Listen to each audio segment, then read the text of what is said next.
Hello everyone, welcome to my channel বিদিশার রান্নাঘর। আজ আমি আপনাদের সাথে যে রেসিপিটি শেয়ার করতে চলেছি সেটি হলো পেঁয়াজকলি আলু দিয়ে পোনা মাছের ঝোল। তার জন্য প্রথমে পোনা মাছটিকে ভালোভাবে কেটে ধুয়ে পরিষ্কার করে লবণ হলুদ মাখিয়ে রেখে দিয়েছি। এরপর কড়াইতে তেল গরম করে একে একে লবণ হলুদ মাখানো মাছগুলোকে দিয়ে দেব।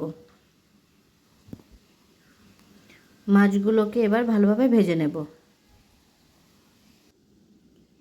মাছগুলো ভাজা হয়ে গেছে, মাছগুলোকে তুলে নেব।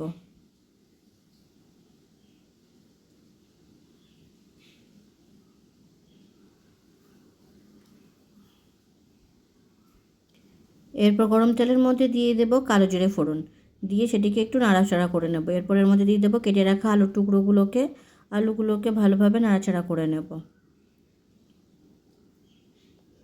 আলুটিকে একটু ভাজা করে নেব।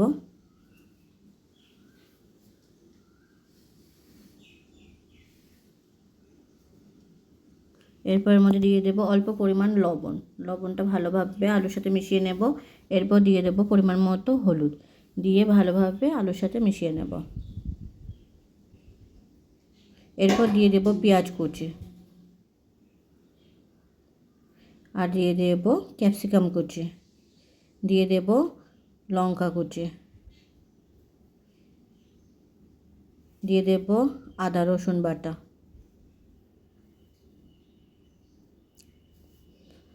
এরপরে ভালোভাবে মিশিয়ে নেব আর ভাজা করতে থাকব।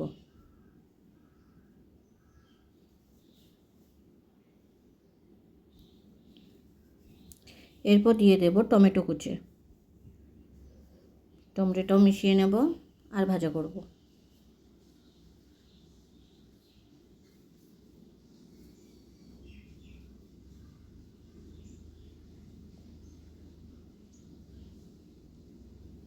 এরপর দিয়ে দেব পেঁয়াজকলিগুলোকেও মিশিয়ে নেব আর ভাজা করব।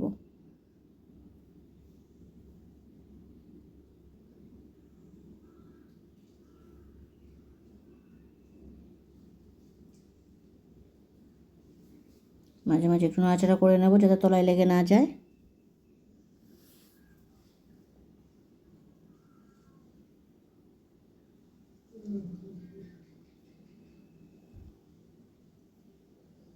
এর মধ্যে দিয়ে দেব জিরে গুঁড়ো, দিয়ে দেব ধনে গুঁড়ো, দিয়ে দেব গোলমরিচ গুঁড়ো,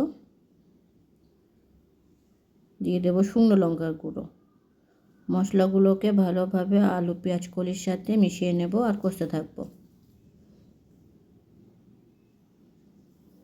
মশলাটা ভালোভাবে কষা হয়ে গেলে এর মধ্যে দিয়ে দেব পরিমাণ মতো জল।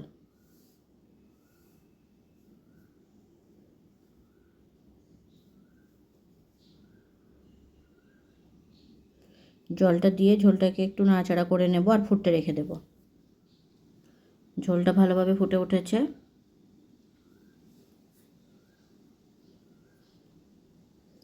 আরও কিছুক্ষণ এইভাবে ফুটতে রেখে দেব।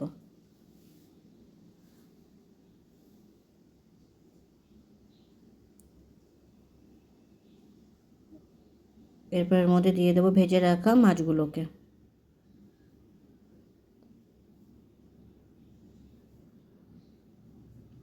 মাছগুলো একটু ঝোলের সাথে নাড়াচাড়া করে নেব।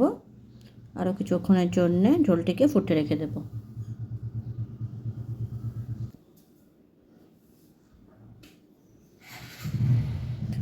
ঝোলটা ভালোভাবে ফুটছে।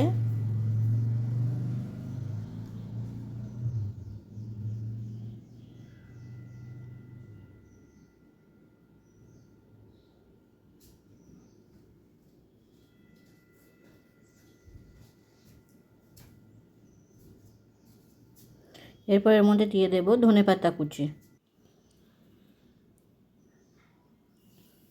ধনেপাতা কুচি দেওয়ার পরে ঝোলটাকে একটু নাড়াচাড়া করে নেব।